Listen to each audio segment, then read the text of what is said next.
राधे राधे, जय श्री कृष्णा। एक इंसान कितनी बार मर सकता है? आप ये सोचेंगे ये कैसा प्रश्न है, लेकिन ये हकीकत है कि जरूरी नहीं कि हर इंसान एक ही बार मरे, वो कई बार मर सकता है। 30 नवंबर 1995 वो दिन था जब मैंने अपने पिता को खोया।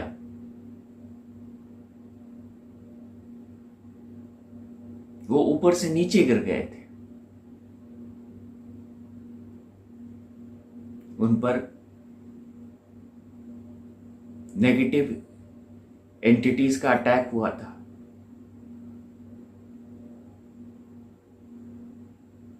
जब मैं दौड़ के गया उनके पास नीचे,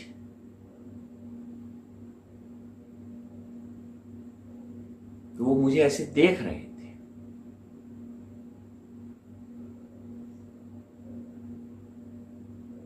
मैंने ऊपर वाले का शुक्रगुजार किया कि मेरे पिता में अभी भी प्राण है। मैंने उनको उठाया, गोद में रखा, हॉस्पिटल लेके गया।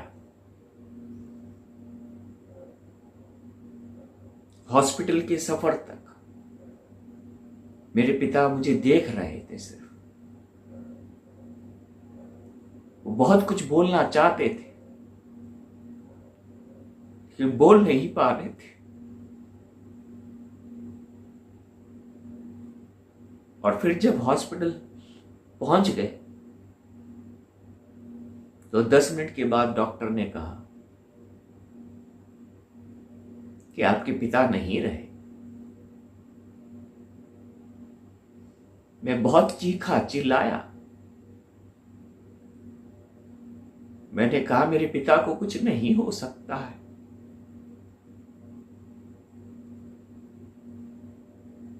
लेकिन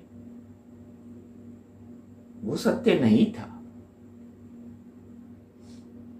हकीकत यही थी कि मेरे पिता नहीं रहे।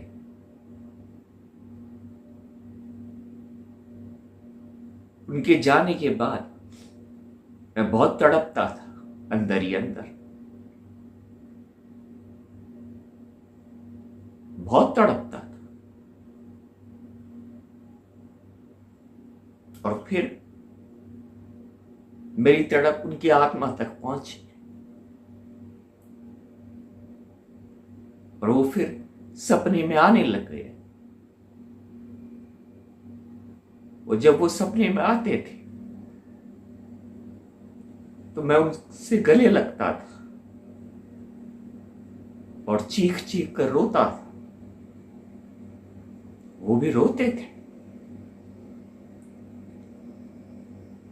वो भी बहुत रोते थे।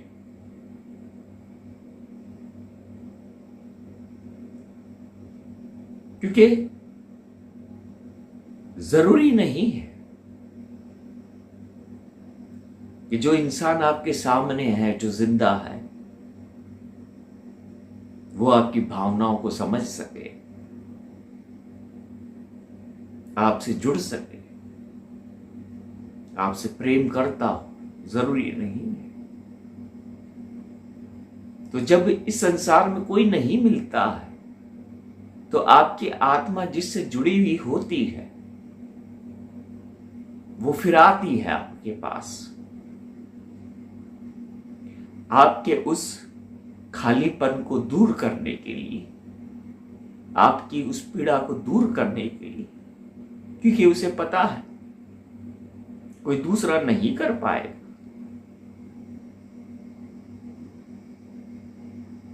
मेरे पिता 19 साल तक मेरे सपनों में आते थे, 19 साल तक।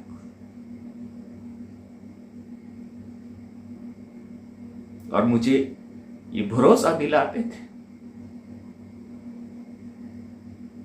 कि मैं कहीं नहीं गया, तेरे पास ही हूं, कहीं नहीं गया, तेरे पास ही हूं। और फिर 2014 में वो मुक्त हुए, क्योंकि मेरे प्रेम ने उनको बांध लिया था, इसलिए उनकी आत्मा मुक्त नहीं हो पाई थी। लेकिन 2014 में वो मुक्त हो गए। आप ये सोच रहे होंगे मैं आपको ये क्या बता रहा हूं और क्यों बता रहा हूं। मैं आपको ये बताना चाहता हूं कि जो प्रेम तुम्हें नहीं मिल रहा है, जो आप लोगों को जो प्रेम नहीं मिल रहा है, जिनसे आपको उम्मीद है,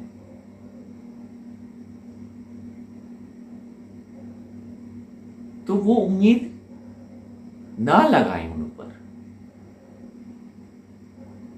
क्योंकि आपको तकलीफ होगी, आपको दर्द होगा।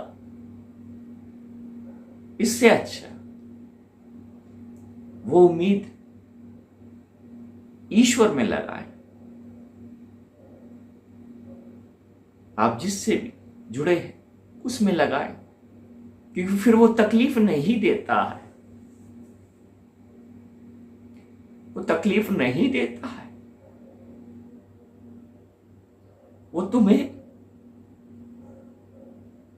प्रेम करेगा, वो तुम्हें संभालेगा, वो तुम्हारा ख्याल रखेगा, वो तुम्हारे आंसुओं के पीछे की पीड़ा को समझ पाएगा।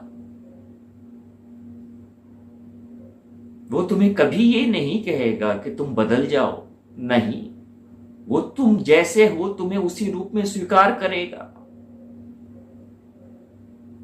ये दुनिया की विडंबना है, यहां हर रिश्ता ये कहता है कि तुमको बदलना पड़ेगा, क्योंकि जो वो है उस स्वरूप में कोई उसे स्वीकार नहीं करना चाहता है। सब चाहते हैं कि जो मुझे कंफर्टेबल हो उस रूप में सब रहे, जो मुझे अच्छा लगता हो उस रूप में सब रहे।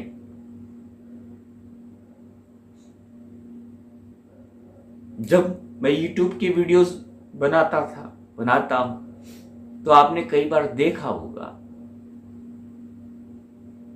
मैं कभी रो देता हूं, कभी हंस देता हूं,